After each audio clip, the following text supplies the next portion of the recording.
আল্লাহর পক্ষ থেকে এমন একটি অভিযোগ বা একটি ঘোষণা, তা হলো মানুষ বিভ্রান্ত। মানুষ মূলত বিভ্রান্ত, আর এদের বিভ্রান্তি কেবল শেষ হয় কখন? যখন তারা কবরের দিকে যাত্রা শুরু করে। হাত্তা জুরতুম আল মাকাবির, তাই না? ততক্ষণে বেশ দেরি হয়ে গেছে। সুতরাং মূল কথা হচ্ছে বিভ্রান্ত হয়েও না, জেগে ওঠো, কারণ এখনো সময় আছে আর তোমার সময় শেষ হয়ে আসছে। আর এটাই হচ্ছে সূরা আসরের মূল শিক্ষা, ওয়াল আসর ইন্নাল ইনসানা লাফি খুসর। কিন্তু তুমি যদি সময়কে কাজে লাগাতে না পারো, তাহলে বাকি থাকে কি? বিভ্রান্তি। আর এর সবচেয়ে ভয়ঙ্কর দিকটি এই সূরায় বর্ণনা করা হয়েছে। তাই যেহেতু এটা এই তিনটি সূরার ক্রমান্বয়ে বর্ণনা এসেছে, তাই এখানে আরো কিছু বিষয় আছে। সূরা আসরের প্রধান আয়াতটি হচ্ছে ইন্নাল ইনসানা লাফি খুসর। এটাই হচ্ছে এই সূরার সারমর্ম, এটাই হচ্ছে মূল ঘোষণা, এটাই সার কথা। এখন মানুষ যে ক্ষতির মধ্যে ডুবে আছে, এই বিষয়টি সম্পর্কে এই সূরায় বলা হয়েছে। এটা কতটা ভয়ঙ্কর হতে পারে, অর্থাৎ এটা হচ্ছে সর্বোচ্চ ক্ষতি, এটাই সূরা হুমাজায় বর্ণনা করা হয়েছে। কিছু আলেমদের মতে কোরআনে জাহান্নামের আগুনের ব্যাপারে কোনো শব্দ নেই এই সূরাটি ব্যতীত। কেননা আল্লাহ আযজা ওয়া জাল্লা সাধারণত যেভাবে বলেন, তা থেকে কঠিনভাবে এখানে বলেছেন। নির্দিষ্টভাবে বললে তিনি বলেছেন নারুল্লাহ। দেখুন, তিনি যখন বলেন নার, আগুন, এটা দিয়ে বোঝানো হয় জাহান্নাম, নারী জাহান্নাম, তাই না? কিংবা আযাব আল হারিক, আযাব আস সাঈর, এগুলো সবই একই জিনিস, তা হলো জাহান্নামের আগুন। কিন্তু যখন আল্লাহর সাথে কিছু সম্পর্কিত করা হয়, তার মানে এই বর্ণনাটি সবকিছুর ঊর্ধ্বে। এটা অনেকটাই এমন, ধরুন আমি যদি আগুন জ্বালাই, আমার জ্বালানো আগুন বনাম এমন একজনের আগুন জ্বালানো যে আমার চেয়ে আগুন ভালো জ্বালাতে পারে। কিন্তু এখানে আল্লাহ বলছেন কার জ্বালানো আগুন? আল্লাহর। তার মানে এখানে এমন আগুনের কথা বলা হচ্ছে যার কোনো তুলনা হয় না। এটা এমন আগুন যা কল্পনার বাইরে, বা এমন কিছু যা স্বয়ং আল্লাহ নিজে বিশেষভাবে তৈরি করে রেখেছেন। তাই যেহেতু তিনি আগুনের পরে নিজের নামটি উল্লেখ করেছেন, লাকুল জালালা, স্বাভাবিকভাবেই বোঝা যাচ্ছে যে এটি হচ্ছে সবচেয়ে শক্তিশালী সূরা, যাতে জাহান্নামের আগুনের ব্যাপারে সতর্ক করা হয়েছে এবং ভয়ঙ্কর কথা এসেছে। এই সূরার ব্যাপারে আরেকটি বিষয় এখানে গুরুত্বপূর্ণ, তা হলো এটি হচ্ছে শেষ পারায় আখিরাতের বিষয়ে শেষ বর্ণনা। এরপরে বাকি যে সূরাগুলো আছে, সেগুলোতে সরাসরিভাবে পরবর্তী জীবন সম্পর্কে বর্ণিত হয়নি। আপনারা যদি আগের দার্সগুলোতে অংশ নিয়ে থাকেন, তাহলে জেনে থাকবেন সবগুলো না হলেও বেশিরভাগ সূরাতেই পরবর্তী জীবন সম্পর্কে কিছু বর্ণনা এসেছে, আখিরাত সম্পর্কে কিছু না কিছু বর্ণিত হয়েছে। কিন্তু এটা হচ্ছে সর্বশেষ বর্ণনা এবং সবচেয়ে ভয়ঙ্কর বর্ণনা, যেন বিষয়টি শেষ করা হচ্ছে এর সবচেয়ে চরম, সবচেয়ে শক্তিশালী বর্ণনাটি দিয়ে। সূরার প্রথম শব্দটি হচ্ছে ওয়াইলুন, বিভ্রান্তি, গালমন্দ। এর আরো কিছু অর্থ আছে, আমরা পরে এই নিয়ে বিস্তারিত জানবো। তবে তার আগে আপনাদের জানিয়ে রাখছি, এই শব্দটি কোরআনে 27 বার ব্যবহৃত হয়েছে, আর একটি সূরায় সেই 27 বারের 10 বার এসেছে। ওয়াইলু ইয়াউমাইযিল লিল মুকাদ্দিবিন, এটা হচ্ছে সূরা মুরসালাত। এই একটি সূরাতেই 10 বার এসেছে। কিন্তু কোরআনে এমন দুইটি সূরা আছে যেখানে সূরার শুরুতেই ওয়াইলুন শব্দটি এসেছে। একটি হচ্ছে ওয়াইলুল লিকুল্লি হুমাযাতিল লুমাযা, অপরটি হচ্ছে ওয়াইলুল লিল মুতাফফিফিন। মজার ব্যাপার হচ্ছে দুইটি সূরাতেই আল্লাহ আযজা ওয়া জাল্লা মানুষের অসৎ ব্যক্তিদের বিষয় বলেছেন। এই সূরায় পরিষ্কারভাবে এটা এসেছে, আল্লাযী জামআ মালান ওয়া আদ্দাদা, সে ধন সম্পদ জমায় আর প্রতিনিয়ত গুনতে থাকে, আরো সম্পদের প্রস্তুতি নিতে থাকে। অপরদিকে আল্লাযীনা ইযা ক্তালু আলান নাসি ইস্তাওফুন ওয়া ইযা কালুহুম আও ওয়াজানুহুম, তারা যখন ক্রেতা হয়, তারা কোনো পণ্য কেনে, তারা চায় যেন সবচেয়ে কম টাকায় নিতে পারে, কোথায় কম মূল্যে কেনা যায়, বেশি মুনাফা পাওয়া যায়, যেন 1 টাকাও বাকি না থাকে। কিন্তু যখন তারা কিছু বিক্রি করে আর অন্য কেউ তা কেনে, তখন তারা তাদেরকে প্রাপ্যের চেয়ে কম দেয়। তারা চায় যেন তাদের ক্রেতা কম পায়। আলা ইয়াযুন্নু উলাইকা আন্নাহুম মাবউসুন, এই লোকটি কি জানে না, সে কি ভাবে না যে তাকে আবার পুনরুত্থিত করা হবে? তাহলে আগের আয়াতেও শুরুতে ওয়াইলুন এসেছে, এই আয়াতেও শুরুতে ওয়াইলুন এসেছে, ভ্রান্তি এবং গালমন্দ। তাহলে এটা হলো এই দুইটি সূরার মধ্যে সামঞ্জস্য। এবার আমার নোটে ফিরে আসি। ওয়া আসলুহু ওয়াইলি ফুলানিন, শব্দটি মূলত ছিল ওয়াই, শুরুতে লাম ছিল না। প্রকৃত শব্দটি ছিল শুধু ওয়াই, বাক্যেটার ব্যবহার হবে ওয়াই লি ফুলান। লাম এখানে হারফে জার। আপনারা যারা এখানে এটা জানেন না, আপনারা আলহামদুলিল্লাহ জানেন, তাহলে হারফে জার হচ্ছে লি ফুলানিন, অমুকের উপর যেন এই অভিশাপ পড়ে, অমুকের উপর যেন এই অভিশাপ পড়ে, এটাই হচ্ছে ওয়াই লি ফুলান। আর এভাবেই আসলে তারা কাউকে অভিশাপ দিত, ওয়াইলাকা। এমনকি এটা কোরআনেও এসেছে, যখন বাবা মা দেখে তাদের বাচ্চা, তাদের ছেলে, তাদের মেয়ের ইমানের সব আশা শেষ হয়ে গেছে, তখন আল্লাহ সেই ধৈর্যহীন বাবা মায়ের বর্ণনায় বলেন, ওয়াইলাকা আমিন, তোমার উপর অভিশাপ লাগুক, তোমার ইমানের এই অবস্থা কেন, যেন তাদের সব আশা শেষ হয়ে গেছে। এটা খুবই শক্তিশালী একটি কথা। তাহলে এখানে আলাদা দুইটি শব্দ আছে, কিন্তু এরপরেই তারা এত জোর দিয়ে বলে ওয়াইলি ফুলান, যেন ওয়াও আর লাম একত্রে এমন শোনা যায়, যেন এটা একটি শব্দ। আলংকারিক দিক থেকে ওয়াই শব্দটির দুইটি অর্থ আছে। বলা হয়েছে অর্থ হচ্ছে তাআসসুফ, মানে যে এটা বলছে সে খুবই বিমর্ষ, এটাই তাআসসুফের অর্থ। যে এটা বলছে সে খুবই বিষণ্ণ, যাকে বলছে তার প্রতি সে খুবই দুঃখিত, খুবই হতাশ। এখন এখানে বাবা মায়ের যে উদাহরণটি আমি দিয়েছি, সেটা তো অবশ্যই খুবই সত্য, যে তারা তাদের নিজেদের সন্তানদের উপরই বিরক্ত, এজন্যই তারা নিজেদের সন্তানকে এমন কথা বলছে। কিন্তু যদি আমরা ভাষার এই বৈশিষ্ট্যটি বুঝতে পারি, তাহলে সূরা হুমাজায় কে এমন বিরক্ত? আল্লাহ আযজা ওয়া জাল্লা তাদের উপর চরমভাবে বিরক্ত। এই সূরায় তিনি যাদের ব্যাপারে বলছেন, এই হলো ওয়াই, এরপরে দ্বিতীয় বিষয় হচ্ছে হাসরা, ওয়াইলি হাসরা। হাসরা অর্থ হচ্ছে বাংলা করলে এর অর্থ দাঁড়ায় অরণ্যের রোদন, সংক্ষেপে বললে আফসোস করা। তবে আফসোস দিয়ে আসলে পুরোপুরি বোঝানো যায় না। এমন বিষয় আফসোস করা যা কখনোই ফিরে আসবে না, অসম্ভব কিছুর জন্য আফসোস। এমন বিষয় আফসোস করা যা কখনোই ফিরে আসবে না। ধরুন আপনি একটা ভুল করলেন, এরপরে শুধরে নিলেন, কিন্তু এখানে এজন্যই বাংলায় একে বলে অরণ্যের রোদন। অরণ্যের রোদন মানে বৃথা চেষ্টা। এটাই হচ্ছে হাসরা। এটা এমন হাসরা যাদের বিপক্ষে ওয়াইল শব্দটি এসেছে, তারা আর ফিরে যেতে পারবে না। তারা কেবল অনুভব করবে যে হাসরা, তারা শুধু আফসোস করবে যদি তারা এটা না করত, কিন্তু ততক্ষণে তাদের জন্য অনেক দেরি হয়ে গিয়েছে। একইভাবে ওয়াইলাকা শব্দটি সূরা আহকাফে এসেছে এবং ওয়াইকা আন্না, ওয়াও দিয়ে শুরু, কিন্তু শেষটা একরকম না, ওয়াইকা আন্না। এটা সূরা কাসাসে এসেছে। সরফের দৃষ্টিকোণ থেকে বললে এই সূরায় 3টি শব্দ আছে। কোরআনে এটা গুরুত্বপূর্ণ, বিশেষ করে ছোট সূরাগুলোতে আল্লাহ যেভাবে শব্দ গঠন করেছেন এবং যেভাবে একই সাথে মিল রেখে বর্ণনা করেছেন। একটি হচ্ছে হুমাজা, শেষে তা মারবুতা আছে, লুমাজা এর সাথে মিলে ফুআলা, তাহলে হুমাজা, লুমাজা, এবং এদের সাথে মিলে তৃতীয় শব্দ হলো হুতামা। তাহলে আল্লাহ আজ্জা জাল্লা শেষ পর্যন্ত বলছেন ওমা আদরাকা মা আল হুতামা, তাই না? হুতামা। তাহলে এই 3টি শব্দের মধ্যে মিল আছে। এখন ভাষাগত বিশ্লেষণ করলে এটা কিন্তু কোনো কাকতালীয় ব্যাপার নয়। সূরাটি ভালোভাবে পড়লে আমরা বুঝতে পারি এই 3টি মিলের মধ্যে প্রথম 2টি বিষয় হুমাজা এবং লুমাজার সাথে শেষ বিষয়টি হুতামার মিল রয়েছে। আলংকরিক এবং অর্থগত দিক থেকে এদের মধ্যে সম্পর্ক রয়েছে। তাই আল্লাহ তাআলা এই 3টি বিষয়কে একত্রে বলেছেন। যাই হোক, এই শব্দগুলোর ব্যাপারে প্রথমত আপনাদের বলতে চাই যে এগুলোর মধ্যে কাসরা রয়েছে। এর মানে হলো এগুলো দিয়ে এমন কিছু বোঝায় যা অনেকবার ঘটে থাকে। হুতামা দিয়ে এমন কিছু বোঝায় যা অনেকবার ঘটে থাকে। হুমাজা দিয়েও তাই, লুমাজা দিয়েও তাই। হুমাজ এবং লুমাজ হচ্ছে আসলে মূল শব্দ। আর আরবের বেশিরভাগ ভাষাবিদ এবং অভিধানের মতে এর মানে হচ্ছে কারিবুল মাআনা। এর মানে হচ্ছে এগুলো প্রায় একটি অপরটির পরিবর্তে ব্যবহার করা যায়। এই দুইটির মধ্যে পার্থক্য খুবই কম। ইমাম রাজি বলেছেন, ইবনে আব্বাস রাদিয়াল্লাহু তাআলা আনহু বলছেন, হুমাজ হচ্ছে কারো পেছনে বলা, আর লুমাজ হচ্ছে সামনাসামনি। তাহলে হুমাজা হচ্ছে সে যে কারো পেছনে বাজে কথা বলে, যাকে আমরা গীবত বলে থাকি। তারা এটা খুব বেশি করে, শব্দটি দিয়ে এমনই বোঝা যায়। আর লুমাজ হচ্ছে সে যে কাউকে সামনাসামনি ভৎসনা করে। এখানে আপনাদেরকে বলে রাখি যে বর্তমানে অনেকেই বলে আমি তো তোমার পেছনে বলছি না, যেন সামনাসামনি কাউকে অপমান করাটা ভালো কিছু। এর মানে এই না যে আপনি ভালো কিছু করে ফেলেছেন, এরপরেও এটা খারাপ একটি কাজ। কেননা আল্লাহ এখানে লানত করেছেন শুধুমাত্র যারা পেছনে বলে তাদেরকেই নয়, বরং তাদেরকেও যারা সামনাসামনি বলে। এটা কোনো বড় কিছু নয়, কিংবা বড় কোনো মর্যাদাবান কাজ নয় যে আপনি কাউকে সবার সামনে হেউ করে বীরত্ব দেখাবেন। এখন ইমাম রাজি এখানে 2টি গুরুত্বপূর্ণ কথা বলেছেন। একটি হলো মুসলিমরা আসলে অবনতির দিকে যাচ্ছে। 3 জন বা 4 জন, ধরা যাক 4 জন মুসলিম একসাথে দুপুরের খাবার খাচ্ছে। তারা 5ম জনের ব্যাপারে কথা বলছে যে এখানে নেই। যেহেতু সে খেতে আসেনি, তারা ভাবলো তার ব্যাপারে কথা বলার এই তো সুযোগ। আবার এদের মধ্যে একজন যদি বলে ওহ আমার এখন যেতে হবে, আমার একটা মিটিং আছে, এরপর সে চলে গেল। এবার 3 জন বাকি থাকলো। বলুন তো এই 3 জন এখন কি করবে? তারা 4র্থ জনকে নিয়ে বলা শুরু করবে সে একজন ভালো মানুষ, কিন্তু তার কি সমস্যা জানেন? এটা বলে সে বলা শুরু করবে। আরো ভয়ঙ্কর হচ্ছে কখনো হয়তো তাকে আসলে যেতেও হবে না, বাকি 3 জন এমনিতেই তার উপর চড়াও হবে এবং অপমান করবে। আমরা শুধু মজা করছি, তুমি বুঝতে পারছো? আমরা তো মজা করছি, তাই না? কেবল মজা করছি। অর্থাৎ মূল কথা হচ্ছে কাউকে সবার সামনে অপমান করা কোনো বড় বিষয় নয়, কারণ এটা তো বন্ধুদের মধ্যেই, তাই না? এটা কারা করে? কোনো শত্রু তো এমন করবে না, কোনো ট্রেন স্টেশনে বা অফিসে তো এমনটি হবে না। এটা হয় শুধু বন্ধুদের মধ্যে, আর এটা অনেক বেশি হয়। এজন্যই শব্দটি দিয়ে বোঝানো হয়েছে যে এটা অনেক বেশি হয়ে থাকে। এটা গেল প্রথম বিষয়। দ্বিতীয় বিষয়, কুল্লু যালিকা দাখিলুন ফিজ জাজরি ওয়ান নাহি। কুল্লু যালিকা নিয়ে আমরা পরে বলবো, আমি এটা নোটে এখনো লিখিনি, আপনাদের উৎসাহ ধরে রাখতে আমি এটা পরে বলবো। মুফাসসির এই বিষয়ে মন্তব্য করেছেন, তিনি বলেন এই সবই আল্লাহর তিরস্কারের মধ্যে অন্তর্ভুক্ত যা আল্লাহ নিষিদ্ধ করেছেন। অর্থাৎ আল্লাহ 2টি বিষয় বলেছেন, হুমাজা এবং লুমাজা, এই 2টি বিষয়। কিন্তু মুফাসসিরগণ একটি বড় লিস্ট করেছেন যে কোন ধরনের মানুষেরা এই বর্ণনার মধ্যে পড়বে। এখানে কেবল 2 জন মানুষ নয়, এখানে অনেক ধরনের আচরণের কথা বলা হয়েছে যা এই 2টি শব্দের মাধ্যমে বোঝানো হয়েছে। আর এই অনুচ্ছেদের শেষে মূলত বলা হয়েছে, যেমন তাফসিরে কাবিরে ফখরুদ্দিন আর রাজি বলেন, কুল্লু যালিকা দাখিলুন, এর সবকিছুই। আমি এখানে যা যা বর্ণনা করেছি, আমি যখন এটা পড়ছিলাম আমি দেখলাম 4 পৃষ্ঠার বর্ণনা। 4 পৃষ্ঠার বর্ণনা এসেছে শুধু এটা বোঝাতে যে হুমাজা কারা আর লুমাজা কারা। আর এই সবগুলি তিরস্কার ফিজ জাজর, অর্থাৎ তিরস্কার, আল্লাহর হুঁশিয়ারি এই সূরায় এসেছে।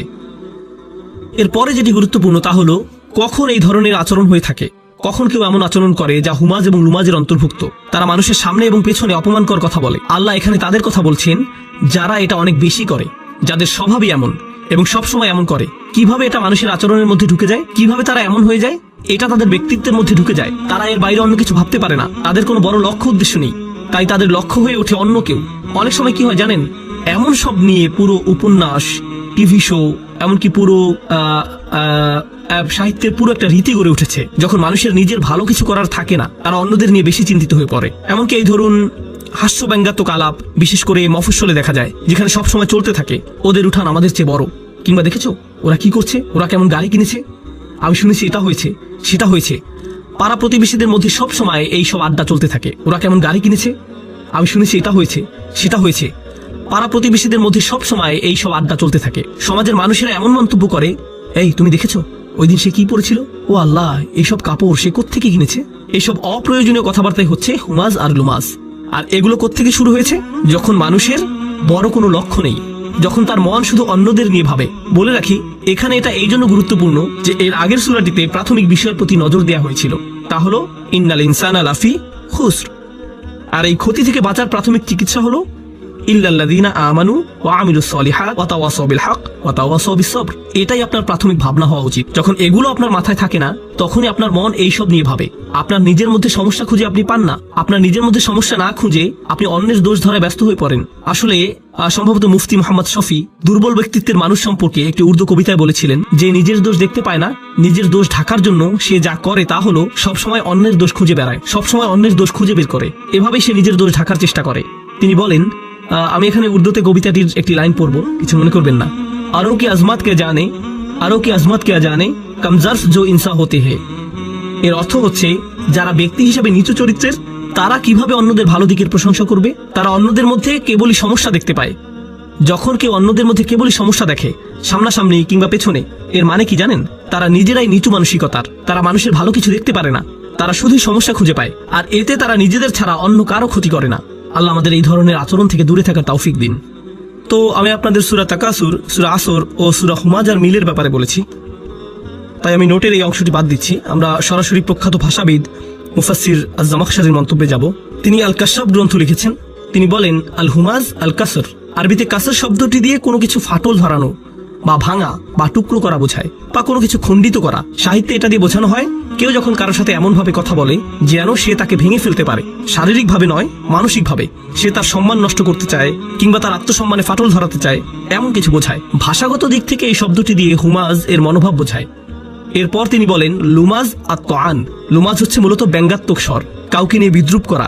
বলে রাখি, বিদ্রুপ গুরুত্বপূর্ণ, বিদ্রুপ বোঝাটা গুরুত্বপূর্ণ, কারণ বিদ্রুপ কিন্তু প্রশংসা করেও করা যায়, কিন্তু অপমানের উদ্দেশ্যে। ধরুন আপনি কাউকে বললেন, ওয়াও তুমি তো বিশাল পণ্ডিত, আসলে আপনি বলছেন যে তুমি একটা মূর্খ, তাই না? তখন সে বলবে, তুমি আমার সাথে এভাবে কথা বলছো কেন?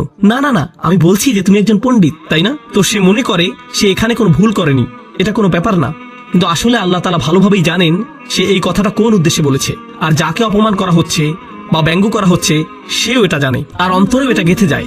তাহলে লুমাজা তুআনা বলা হচ্ছে যে লুমাজা হচ্ছে তারা, বা লুমাজা তাআনাহু এটাও এসেছে, সে তাকে লামাজ করেছে, অর্থাৎ সে তাকে ব্যঙ্গ করেছে। আল মুরাদুল কাসরা মিন আ'রাদিন নাস, এর অর্থ হলো এমন ভাবে ভাঙা বা ফাটল ধরানো যখন আপনি তার সাথে থাকেন না, অর্থাৎ তার পেছনে বলা। ওয়াল আরদু মিনহুম ওয়া সিয়াবুহুম, সব সময় তার দোষ খুঁজে বেড়ানো এবং তার ব্যাপারে গীবত করা।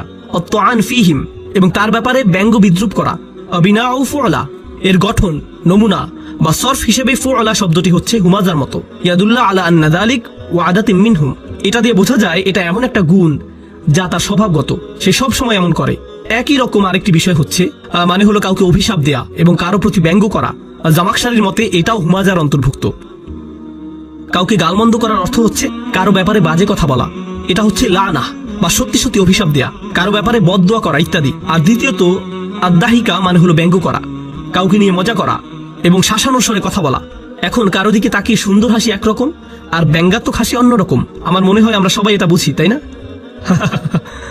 আবার সত্যিকার চালাক প্রকৃতির লোক এমন করে, তাহলে সে বলে বাহ, আমি তোমার দিকে হেসে তাকাই, এটা তুমি চাও না? কি সমস্যা তোমার? তুমি কি সুখ শান্তি চাও না? তো তারা মনে করে তাদের এই চালাকির মাধ্যমে তারা এটা উতরে যেতে পারবে। এখন রুহুল মাআনি আমার খুবই পছন্দ। বলে রাখি, তাফসিরুল আলুসি, তার তাফসির আমার পছন্দ এই কারণে যে তিনি একটি আয়াত পড়লে সেই আয়াতের জন্য একটি মাসাইল তৈরি করতেন। সেই আয়াতে যে বিষয়গুলো তার বোঝা দরকার তিনি সেগুলোর একটি লিস্ট করতেন। এই বিষয়টা আমার বুঝতে হবে। আল মাসআলাতুল উলা, আস-সানিয়া, আস-সালিসা, আর-রাবিআ ইত্যাদি। এরপর তিনি যা করতেন এটা অসাধারণ বুদ্ধিবৃত্তিক সততা। তিনি বলতেন, আয়াতটি পড়ার পরে আমার মনে হয়েছে প্রথম সমস্যার সমাধান হচ্ছে এটা এটা এটা, অন্যরা এর সমাধান এভাবে করেছে, কিন্তু চতুর্থ ও পঞ্চম সমস্যার সমাধান অন্যরা এভাবে করেছে। আমার সেগুলো উপযুক্ত মনে হয়নি, কিন্তু আমার নিজের কাছেও এর উপযুক্ত কোনো সমাধান নেই। আল্লাহু আলাম। কখনো তিনি মনে করেছেন তার কাছে এর উত্তর আছে, কখনো আবার মনে করেছেন নেই। যখন তার কাছে নেই তিনি বলবেন আমি জানি না, এই সমস্যাটি আছে, আল্লাহই ভালো জানেন। তিনি আল্লাহর উপরই ছেড়ে দিলেন। সুবহানাল্লাহ। তিনি সততার সাথে জানিয়ে দিতেন তিনি কি জানেন, আবার এটাও জানিয়ে দিতেন যে তিনি কি জানেন না বা বুঝতে পারেননি। সুবহানাল্লাহ।